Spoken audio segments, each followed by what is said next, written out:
त्यानंतर बातमी शिरूरच्या राजकारणातल्या। शिरूर लोकसभेची उमेदवारी छगन भुजबळ यांना देण्याचा प्लॅन मुख्यमंत्री एकनाथ शिंदेंचा होता, मात्र तो प्लॅन नंतर रद्द झाला असं वक्तव्य खासदार अमोल कोल्हे यांनी केलंय।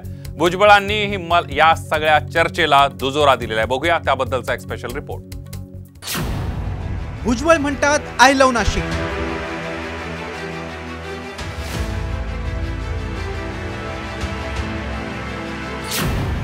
कोल्हेंच्या गौप्यस्फोटावर भुजबळांची प्रतिक्रिया।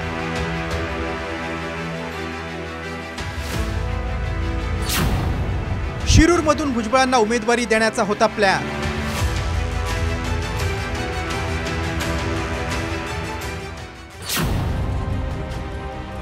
महायुतीमध्ये नाशिकचा तिढा सुटत नाही, तर दुसरीकडे खासदार अमोल कोल्हेंच्या वक्तव्यामुळे नवा वाद निर्माण झालाय। मुख्यमंत्री एकनाथ शिंदे माझ्या विरोधात छगन भुजबळांना उमेदवारी देणार होते असा दावा अमोल कोल्हेंनी केलाय। त्याला खुद्द भुजबळांनीच दुजोरा दिलाय। नाशिकमधून माझं नाव पुढे आल्यानंतर मुख्यमंत्र्यांनी मला फोन केला, शिरूरमधून लढता का असं विचारलं होतं, असं भुजबळ म्हणाले। मी शिरूरमधून निवडणूक लढवली तर नाशिकची जागा त्यांना मिळाली असती असा त्यामागे हेतू होता, मात्र मी नाशिक सोडून जायचा प्रश्नच येत नाही, त्यामुळे मी मुख्यमंत्री एकनाथ शिंदे यांच्या मागणीला नकार दिला असं स्पष्टीकरण छगन भुजबळ यांनी दिले। उमेदवारी खरं तर ही वेगळ्याच ठिकाणी देण्याची माननीय मुख्यमंत्री महोदयांची इच्छा होती आणि जी बातमी मला समोर मीडियातून ऐकायला मिळाली तुषार भाऊ, त्यानुसार छगन भुजबळ साहेबांची उमेदवारी ही माननीय मुख्यमंत्री महोदयांच्या डोक्यात होती। त्याने निश्चितपणे मला फोन केला आणि विचारलं की ओबीसी समाज माळी समाज शिरूरमध्ये पण खूप आहे, तर तुम्ही तिथे लढू शकता का।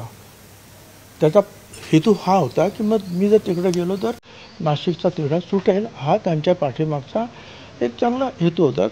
प्रयत्न ते करणार।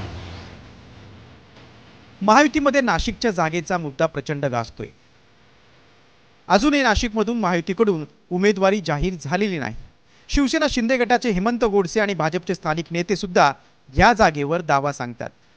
दुसरीकडे छगन भुजबळ यांनी माघार घेतल्यानंतरही राष्ट्रवादीनं नाशिकच्या जागेवरचा दावा सोडला नाही। समता परिषदेच्या पदाधिकाऱ्यांनीही बैठक घेऊन भुजबळांनी निवडणूक लढवावी असा आग्रह धरलाय।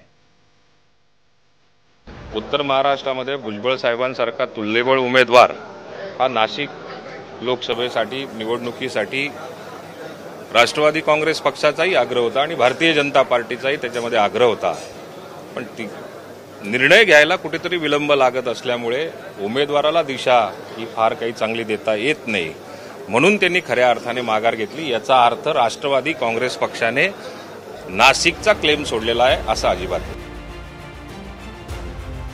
दरम्यान मला उमेदवारी नाही म्हणून कोणी नाराज आहे असं नाही, सगळ्या गोष्टी आता मागे गेल्यात असं भुजबळ म्हणतायत। उमेदवारी उशिरा जाहीर करण्याचा महायुतीला फटका बसू शकतो, तसेच महातिढा सुटल्यावरही महायुतीच्या उमेदवारासाठी सगळे मित्रपक्ष एक दिलानं काम करणार का, हाच खरा प्रश्न आहे। ब्युरो रिपोर्ट, साम टीव्ही न्यूज।